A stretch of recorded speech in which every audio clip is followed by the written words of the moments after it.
नमस्कार दोस्तों। मैंने पहले भी कहा है कि कोई भी भावना गलत नहीं होती, कोई भी इमोशंस गलत नहीं होता है, बुरा नहीं होता है। इसको आप बाहर कैसे निकालते हैं, बाहर किस तरह से इस इमोशंस को एक्सप्रेस करते हैं, वो जो तरीका होता है, वो जो बिहेवियर होता है, वो आपकी भावनाओं को बुरा, विकृत या गलत बनाता है। बहुत डिफरेंट डिफरेंट क्लाइंट्स आए, सबने अपने अपने तरीके से बातें की। तो उस एक ने मारपीट का रास्ता चुन लिया, एक ने गाली-गलौज का रास्ता चुन लिया, एक ने शांत रहने का रास्ता चुन लिया, अपनी भावनाओं को सप्रेस कर लिया, हालाँकि ये भी गलत है, इस पे हम बाद में डिस्कशन करेंगे। एक ने अपनी भावनाओं को सप्रेस कर लिया और एक ने बातचीत का रास्ता निकाला, डिस्कशन किया, डिबेट किया, है ना? तो देखो, एंगर तो एंगर होता है, ये भावना तो सबके लिए बराबर है। बच्चे, बूढ़े, जवान सबके लिए एंगर एंगर होता है। पर इसको बाहर एक्सप्रेस करना जो है, वो डिपेंड करवाता है कि ये एंगर गलत है या सही है। ज़ाहिर-सी बात है कि हम समाज का हिस्सा हैं, हम समाज में रहते हैं, हर हर दिन कई लोगों से मिलते हैं, कई तरीके के लोगों से मिलते हैं।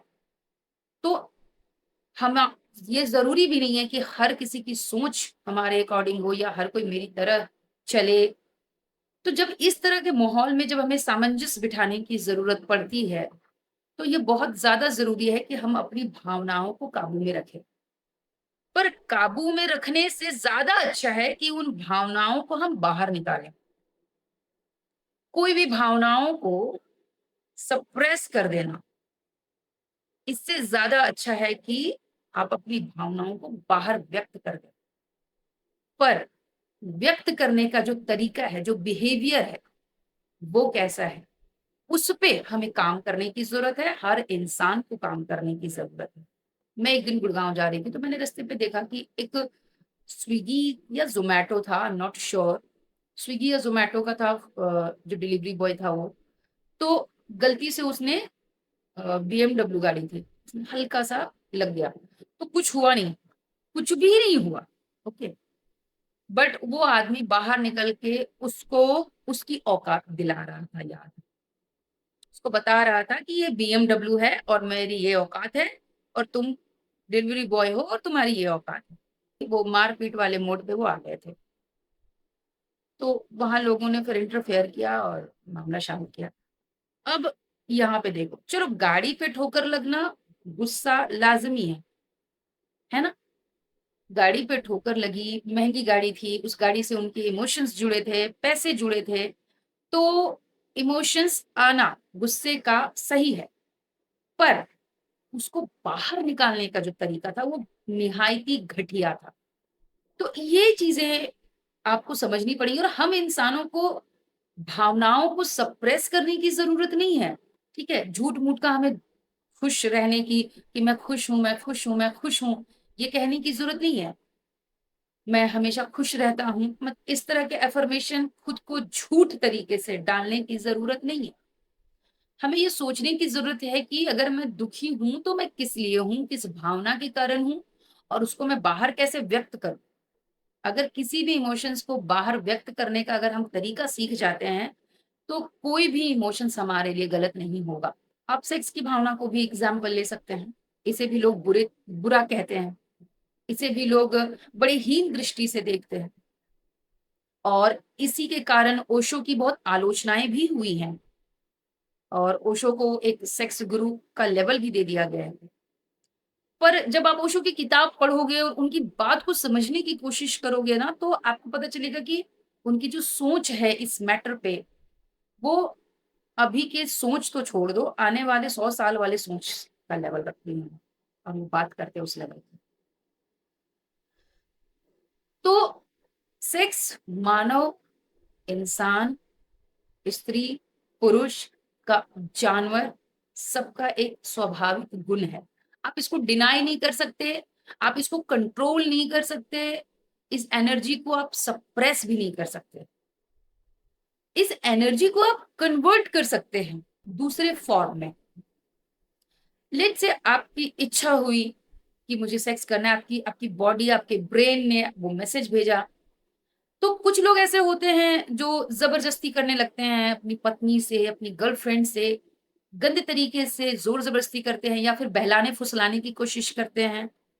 लड़कियाँ भी ऐसा करती हैं, सेड्यूस करती हैं, बिल्कुल। ये जो तरीका है वो एक विकृत तरीका है अपनी भावनाओं को बाहर निकालने का, बुरा तरीका है। क्योंकि हो सकता है सामने वाले को इच्छा ना हो, तो आप उसे फ़ोर्स कर रहे हैं।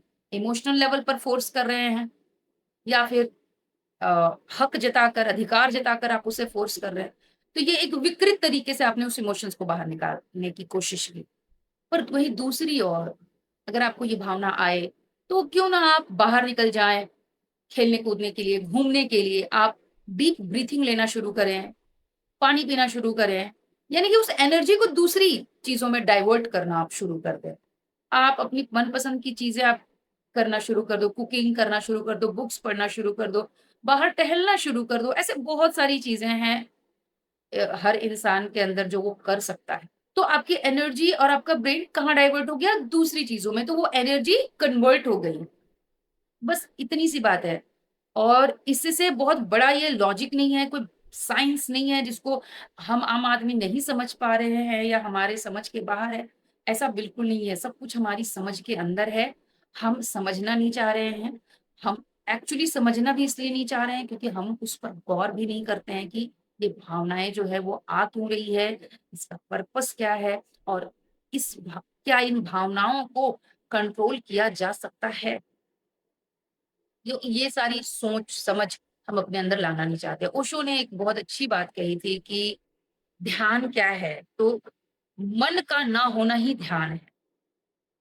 लाइन जब आप इसकी गहराई पे जाते हो तो आपको समझ में आ जाएगा कि मन यानी इच्छा, है ना?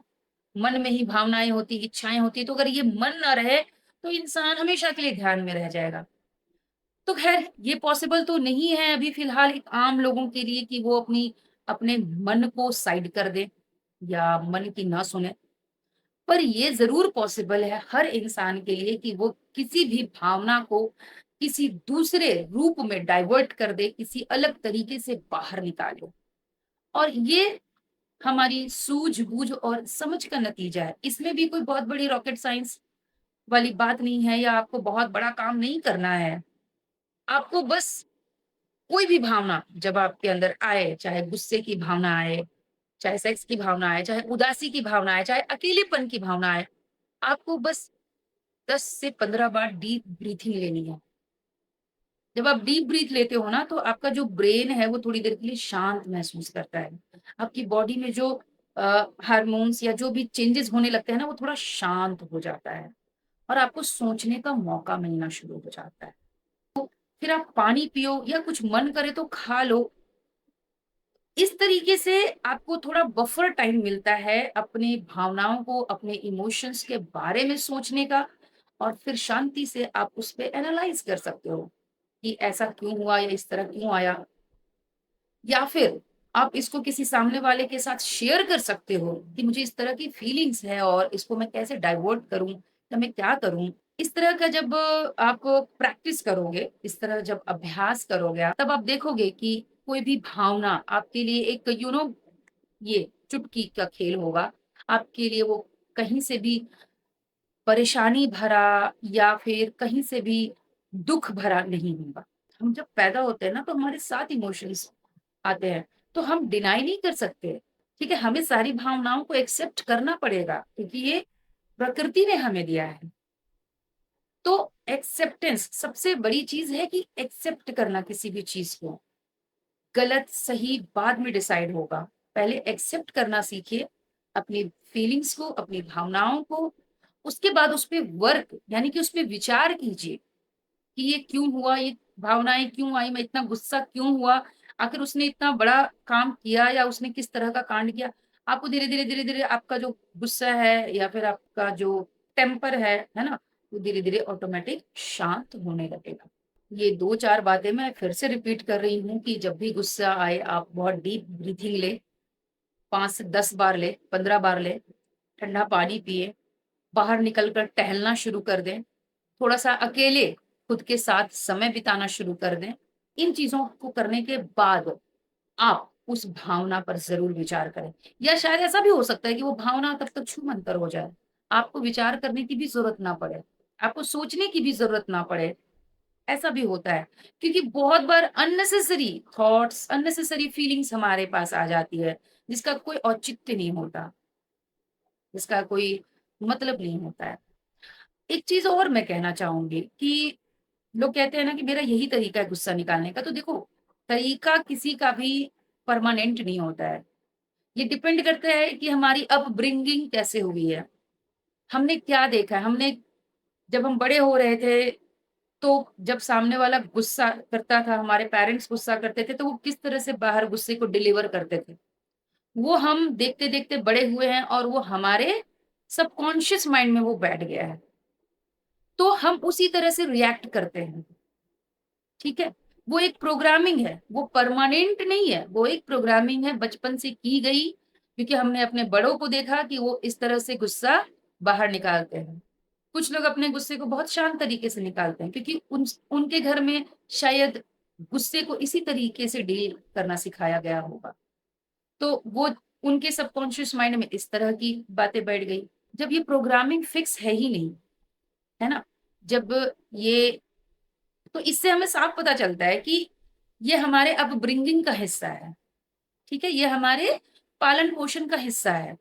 तो इसे हम चेंज कर सकते हैं। ये हमारी कैपेबिलिटी है, हमारे अंदर ये क्षमता है कि हमारी जो प्रोग्रामिंग की गई है, अगर उसमें एरर आ रहा है, डिबग करने की क्षमता होनी चाहिए, उसको साइड करने की क्षमता होनी चाहिए, उसको रेक्टिफाई करने की क्षमता हमारे अंदर है। मनुष्य को इतना काबिल ईश्वर ने बनाया है कि वो किसी भी तरह की गलत प्रोग्रामिंग को चेंज कर सकता है। तो अब जब भी आपको ऐसी भावनाएँ महसूस हो, तो सबसे पहले उस भावना को एक्सेप्ट करो, उसके बाद उस पे विचार करो और उसके बाद धीरे-धीरे, तो जब भी आपको किसी भी तरीके की भावना आए, तो पहले उसको सही तरीके से एक्सेप्ट करो कि ठीक है, ये भावना मेरे पास आ रही है, मैं इसको एक्सेप्ट करता हूँ। उसके बाद उस पर विचार करना शुरू करो। अगर इस तरह से आप प्रैक्टिस करोगे ना, तो धीरे-धीरे आपकी प्रोग्रामिंग भी चेंज हो जाएगी और आपके सोचने का तरीका चेंज हो जाएगा, और जब सोचने और विचारने का तरीका ही चेंज हो गया, तो ज़ाहिर-सी बात है कि आप एक बहुत ही बढ़िया मेंटल प्रोग्रामर खुद के लिए साबित हो जाएँगे। आपको किसी और तरह का सवाल अगर पूछना हो, तो आप कमेंट बॉक्स में मुझसे पूछ सकते हैं। धन्यवाद।